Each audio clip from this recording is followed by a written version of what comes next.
தோளில் சாய்ந்தால் போதும் சாரல் பாடும் சங்கீதம் கால்கள் தாளம் போடும் தெரிந்த பிறகு திரைகள் எதற்க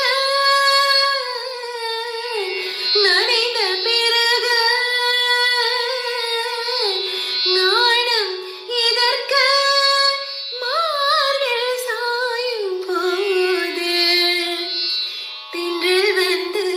என்னை தொடும் சத்தம் இன்றி முத்தமிடும் பகலை